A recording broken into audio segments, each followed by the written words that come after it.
Bonjour à tous et à toutes, j'espère que vous allez tous bien. Je me présente rapidement pour les nouveaux sur ma chaîne. Bienvenue à vous, je m'appelle Sandrine, je suis une passionnée de cartomancie, d'astrologie, de lithothérapie, de photographie, donc la nature, les oiseaux et les animaux en général. Passionnée également par la musique, le chant, l'écriture depuis ma tendre enfance. Ici, sur cette chaîne, vous trouverez des contenus autour de la spiritualité, l'énergétique, et la cartomancie principalement. Néanmoins, parfois je partagerai des choses en lien avec mes passions, mes coups de gueule, mes coups de cœur et bien d'autres. Demandez et vous recevrez.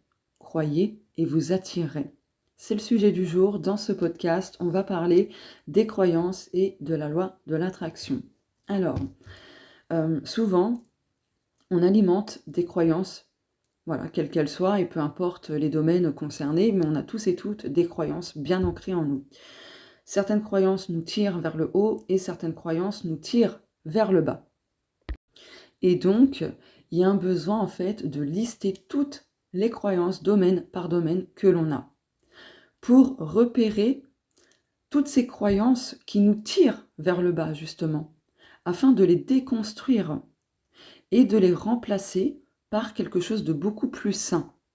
Vous voyez, beaucoup plus sain, beaucoup plus positif et lumineux. C'est important parce que, par exemple, si vous demandez à recevoir une bonne somme d'argent, alors que votre rapport à l'argent, il est plutôt catastrophique, ça va être compliqué de le recevoir, puisque vous avez des croyances très négatives autour de l'argent. Donc du coup, vous attirez ce que vous croyez. Si vous pensez que l'argent c'est mauvais, il est normal que vous avez du mal à recevoir une somme d'argent, une bonne somme d'argent, vous voyez? Et du coup, c'est logique qu'il y ait des blocages financiers parce que si vous n'avez pas une bonne vision autour de l'argent, il est normal que vous rencontrez des problèmes financiers. Donc c'est pour ça que c'est important de déconstruire ces croyances domaine par domaine. Parce que si on ne s'en occupe pas, on aura beau demander, on ne recevra pas. Puisqu'on a besoin d'abord de se pencher sur le fait de déconstruire ses croyances pour ne plus s'attirer des choses autour de ces croyances limitantes et ainsi de suite. Très important. Donc là, je prends le domaine de l'argent parce que c'est quelque chose qui revient souvent comme question, comme question et même affirmation, j'ai que des soucis financiers, j'en peux plus, etc. Quand est-ce que ma situation financière va s'arranger, etc., etc. Faites le point. Prenez un cahier ou une feuille et un stylo et vous notez le domaine de l'argent, hop, un petit tiret, les croyances, et vous listez toutes les croyances que vous avez autour de l'argent. Comme par exemple, l'argent, est-ce que vous le voyez comme bon ou mauvais? Est-ce que vous pensez en avoir besoin ou pas du tout? Comment généralement vous voyez l'argent? Est-ce que vous aimez l'argent ou pas? Quelles sont vos attentions avec l'argent? Comment vous voyez les riches? Voilà. Se poser des questions comme ça et d'y répondre. Ça va vous permettre en fait de prendre conscience des choses et des croyances autour de celles-ci. Autour de l'argent, pardon. Je me suis embrouillée, excusez-moi. Voilà. Ça va vous permettre justement d'analyser et de changer les choses, de déconstruire. Donc si votre réponse est oui, l'argent c'est mauvais, demandez-vous en quoi c'est mauvais. Qu'est-ce qui fait que l'argent est mauvais? Voilà. Posez-vous la question, si vous avez une très bonne situation financière, vous êtes vraiment aisé, qu'est-ce que vous en ferez de cet argent? Listez aussi. Si par exemple, allez, vous avez gagné, je sais pas, un jeu de hasard, 20 000 €. Listez ce que vous pouvez faire avec cet argent. Voilà. Ou posez-vous la question, avec ces 20 000 €, est-ce que vous comptez faire quelque chose de bon, de bien, ou de faire quelque chose de mauvais, de nuire? Il faut se poser les bonnes questions. Si votre réponse est pour vous, pour vos projets, pour voyager ou autre, il n'y a rien de mal. Il n'y a vraiment rien de mal. Donc, pourquoi vous allez vous priver de cette somme d'argent? Vous voyez ou pas? Pourquoi vous priver de l'abondance financière si vos intentions, c'est de faire de bonnes choses? Elle est là toute la différence, parce qu'il faut savoir que l'argent, à la base, c'est neutre. Vous voyez? C'est neutre, c'est une énergie qui doit circuler, et c'est un outil sur Terre. Et oui, l'argent est un outil. On en a besoin pour acheter telle ou telle chose, pour bâtir quelque chose. Enfin, vous voyez, c'est un outil. Voilà, ça dépend de ce qu'on en fait, tout simplement. Par exemple aussi, par rapport aux relations amoureuses, quelles sont vos croyances par rapport à votre vie amoureuse et à l'amour en général? Quelles sont vos croyances? Pareil, vous listez, vous vous posez plein de questions, comme par exemple, est-ce que vous avez cette croyance qu'à chaque fois vous attirez des relations toxiques, destructrices ou pas? Comment vous voyez votre vie amoureuse en général? Comment vous voyez l'amour en général? Est-ce que vous croyez qu'à chaque fois que vous allez avoir une relation, ce sera toujours la même chose, les mêmes problèmes et ainsi de suite? Vous voyez? De se poser des questions comme ça permet de prendre conscience des croyances que l'on alimente inconsciemment. Donc, de tout ce qui est inconscient, paf, ça va passer vers le conscient. D'où le terme prise de conscience. C'est important, parce que c'est sûr, si vous demandez à recevoir une relation saine, positive, etc., mais qu'à côté de ça, vous alimentez toujours cette croyance que vous attirez tout le temps des relations toxiques et ainsi de suite, ça ne peut pas fonctionner. C'est pas cohérent en fait. C'est pour ça que ça bloque. Et c'est pour ça que du coup, vous galérez à attirer la relation souhaitée et ainsi de suite. C'est à cause de ces croyances-là. Parce que du coup, ça crée des blocages. Vu que c'est pas cohérent, forcément, quand c'est pas cohérent, c'est bloqué. Et c'est bloqué pourquoi? Pour faire prendre conscience que justement, il y a des choses à déconstruire, à conscientiser et ainsi de suite. Et plus en fait, malheureusement, plus on n'en prend pas conscience, plus les choses vont avoir tendance à se répéter. Et toutes ces choses qui se répètent dans notre vie, c'est pas pour nous punir, pour nous faire du mal ou que sais-je encore, pas du tout. C'est juste dans le but de nous aider justement à y voir plus clair, à conscientiser ce qui ne fonctionne pas, ce qui est en désaccord, ce qui est contradictoire aussi. Vous voyez? Donc, vous aurez beau demander à recevoir telle relation, de l'argent et que sais-je encore, si vous entretenez des croyances négatives autour de ce que vous demandez, ça ne peut pas se manifester. Et tout ce que je vous dis, ça a un lien avec la loi de l'attraction, que vous y croyez ou non. La loi de l'attraction, c'est une loi qui est très obéissante. Cette loi, qui fait partie des lois universelles, ne fait pas la différence entre ce qui est bon et ce qui n'est pas bon. Cette loi fonctionne par la résonance vibratoire. Vous voyez? Donc, si vibratoirement, vous vibrez quelque chose de négatif par rapport à vos croyances négatives, donc je reviens sur le fait, par exemple, de vous dire qu'à chaque fois vous attirez des relations toxiques, c'est quelque chose de négatif vibratoirement parlant, et du coup, paf, la loi d'attraction va vous envoyer des relations toxiques, parce que c'est résonnant, c'est cohérent, c'est compatible. Voilà. C'est pour ça que c'est important de changer ses croyances. C'est bien de faire des affirmations positives, oui, mais il y a un besoin aussi de déconstruire ses croyances. C'est important de les conscientiser, parce que du coup, ça crée un conflit intérieur. Vous voyez ou pas? Donc, la loi de l'attraction, c'est un lien avec énormément de choses, hein. Nos pensées, nos croyances, nos blessures, etc.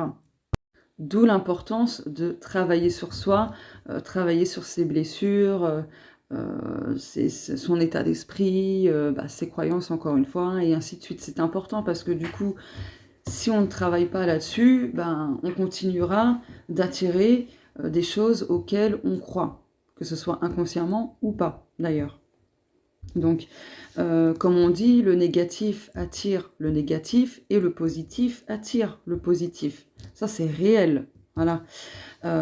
Si à chaque fois vous avez un état d'esprit qui part dans le négatif et vous vous dites mentalement que de toute façon vous n'allez pas y arriver, que vous allez échouer pour par exemple, je sais pas, obtenir un poste, la vie va vous prendre au mot, la vie va vous écouter, elle va vous obéir. Donc c'est un lien avec la loi d'attraction. Et forcément, du coup, comme vous y croyez, bah, vous allez attirer quoi? Un échec sur le poste que vous voulez. Vous n'allez pas l'obtenir parce que bah, dès le départ, vous êtes parti avec un état d'esprit négatif. Vous vous êtes dit, de toute façon, ça ne va pas fonctionner, grosso modo. Donc, et comme vous y avez cru, qu'en plus vous y avez mis l'émotion adéquate à ce que vous pensez, là, très clairement, c'était aligné. Hein, et c'était tellement bien aligné que vous l'avez attiré. Et bien sûr, je vous dis ça pour vous aider, pas pour vous culpabiliser, c'est pour vous aider à prendre conscience. Parce que la plupart du temps, comme je l'ai dit, c'est inconscient, on ne s'en rend pas compte. Et c'est ok. C'est comme ça qu'on apprend. C'est comme ça qu'on évolue. Vous voyez ? Donc, ne soyez pas dur envers vous-même non plus. Hein. Si là, avec tout ce que je vous ai dit jusqu'à maintenant, vous avez compris des choses et que vous vous dites « Oh là là, merde, qu'est-ce que j'ai fait ?» et patati et patata, ne vous en voulez pas. Vraiment, ne vous en voulez pas. C'est comme ça qu'on apprend. On apprend de nos, entre guillemets, nos erreurs. Et c'est comme ça qu'on s'améliore. D'ailleurs, par rapport à demander et à recevoir, il y a un lien aussi avec l'estime de soi, la vision que l'on a de soi et les croyances que l'on a à propos de soi-même. Si par exemple, vous ne vous... Alors attendez, je vais aller voir, il y a un oiseau. Du coup, je disais, si par exemple, vous ne vous sentez pas méritant d'avoir le poste en question, bah, ça joue aussi au fait de ne pas recevoir ce que vous avez demandé. Même si vous le voulez, si inconsciemment, vous ne vous sentez pas méritant, méritante, malheureusement, vous n'obtiendrez pas ce que vous avez demandé. Donc c'est pour ça que le travail sur soi n'est pas négligeable, c'est important. Vraiment important, parce que si vous saviez le nombre de personnes qui se sous-estiment, qui ne se sentent pas méritantes pour telle et telle chose, par exemple l'amour, il y a beaucoup de personnes inconsciemment, elles pensent et croient qu'elles ne méritent pas l'amour, parce qu'elles ont peut-être fait des erreurs, enfin plein de choses comme ça, parce qu'elles ont vécu des choses très très chaotiques dans le domaine de l'amour, pardon. Et inconsciemment, ça a développé cette croyance, je ne suis pas méritante, je ne mérite pas l'amour, je mérite d'être seule. Et tout ça, ça joue aussi. Du coup, je fais un petit récapitulatif de ce podcast. Alors, avant de demander pour recevoir, dans un premier temps, listez toutes vos croyances domaine par domaine, voilà, et de lister toutes vos croyances que vous avez à propos de vous-même. Voilà. Faites ça étape par étape, ne faites pas tout d'un coup, ça sert à rien, vous allez un petit peu vous emmêler les pinceaux et vous n'allez pas tout intégrer non plus. Donc c'est important de faire ça étape par étape, domaine par domaine, etc. Donc vous commencez par un domaine de votre choix, le plus important pour vous. Vous listez toutes les croyances autour de ce domaine, que les croyances soient positives ou non, vous listez tout et vous relevez vraiment les croyances négatives, limitantes. Voilà. Et ensuite, pour changer ces croyances-là, il vous suffit de mettre en place des actions comme faire une affirmation positive en remplaçant par exemple le « je mérite pas l'amour », et bien vous remplacez ça par je mérite l'amour, et vous faites ça, vous vous répétez cette phrase plusieurs fois par jour, voilà, pour vraiment transcender cette croyance, pour que votre cerveau, votre inconscient l'intègre, l'imprime et switch. Vous voyez ou pas ce que je veux dire? Et lorsque vous faites ça, ce qui est important quand on fait des affirmations positives pour transcender ses croyances limitantes et négatives en quelque chose de sain et positif, c'est important de ressentir à l'intérieur ce que l'on dit. Alors peut-être que les premiers jours, bon, vous allez avoir du mal à ressentir intérieurement le sentiment, la sensation, l'émotion, c'est normal. Mais plus vous allez le faire plusieurs fois par jour, plus vous allez le ressentir, plus vous allez y croire. Voilà, donc par exemple, le « je mérite pas l'amour », eh bien plusieurs fois par jour, vous vous dites « je mérite l'amour ». Et plus vous allez le répéter plusieurs fois par jour, plus vous allez le ressentir. Essayez quand même de vous forcer un petit peu à ressentir. Je dis bien un petit peu. Si vous n'y arrivez pas, c'est pas grave. Faites quand même ces phrases, cette phrase à répétition plusieurs fois par jour et tout, parce que à force de le faire, vous allez vraiment le ressentir et vous allez conscientiser et comprendre aussi que, mais merde, oui, je mérite en fait. Pourquoi je ne mériterais pas l'amour? Moi aussi, j'ai le droit. Vous voyez, ça va cheminer en ce sens. Je dis ça par expérience. Alors moi, ce n'était pas pour le domaine de l'amour, c'était pour un autre domaine. Mais vous allez voir, vous m'en donnerez, vous me direz ce qu'il en est par la suite. Vous pouvez combiner cet exercice de déconstruction de croyances, etc., par des soins énergétiques et par l'ancrage pour renforcer cela. C'est important. Les soins énergétiques vont vous aider justement à intégrer les nouvelles informations, tout ça. L'ancrage aussi. Voilà. Donc par exemple, si vous choisissez l'ancrage, vous allez en pleine nature, vous marchez, vous mettez l'intention déjà de vous ancrer, de vous enraciner, et à chaque pas que vous faites, lorsque vous marchez, vous dites « j'ancre et j'enracine cette nouvelle croyance que je mérite l'amour ». Et vous pouvez faire ça pour toute autre croyance que vous allez transcender en positif. Voilà. Après, il y a quoi d'autre qu'on pourrait ajouter pour renforcer cela? Donc il y a les soins énergétiques, l'ancrage, bon, là, j'ai pas d'autres exemples qui me viennent, mais en tout cas, ça peut grandement aussi renforcer, comme je vous le disais, cela. Une fois que vous avez fait ça pendant pas mal de temps, vous pouvez refaire l'expérience de demander pour recevoir. Vous refaites l'expérience. Si jamais vous demandez, mais que vous ne recevez toujours pas ce que vous avez demandé, par rapport à la chose concernée dans un domaine précis et auquel vous avez travaillé et changé les croyances autour de ce domaine-là, c'est qu'il y a encore des choses à travailler. Si au contraire, vous demandez et vous recevez, c'est que c'est bon, c'est OK. Vous avez bien intégré, vous avez bien changé vos croyances dans le positif, etc. C'est que ce travail sur ce domaine-là et les croyances que vous aviez autour de ce domaine a bien été transcendé. Voilà. D'ailleurs, même sans demander pour recevoir, si vous voyez qu'il y a encore des choses qui se répètent dans le négatif autour du domaine que vous avez commencé à travailler et ainsi de suite, c'est que c'est pas terminé. Hein. Voilà, c'est pour vous donner des pistes. Donc voilà pour ce podcast. Demandez, vous recevrez, croyez, vous attirerez. J'espère que ça vous aura grandement éclairé, aidé. Surtout, n'hésitez pas à me faire un retour un peu plus tard si vous avez mis en place l'exercice que je viens de vous partager et de me dire si ça a porté ses fruits ou si c'est toujours pareil et ainsi de suite. Voilà, c'est intéressant de le savoir. Si vous avez des questions par rapport à ce qui a été dit dans ce podcast, n'hésitez pas à me les poser en commentaire. Je vous y répondrai avec plaisir. Juste laissez-moi le temps de le faire, voilà. En tout cas, ce podcast est terminé. J'en ferai d'autres sur différents thèmes, voilà, un peu comme celui-ci. Si vous avez des suggestions, n'hésitez pas à l'écrire aussi en commentaire, des thèmes de podcast, etc. Et je verrai pour le faire, quoi.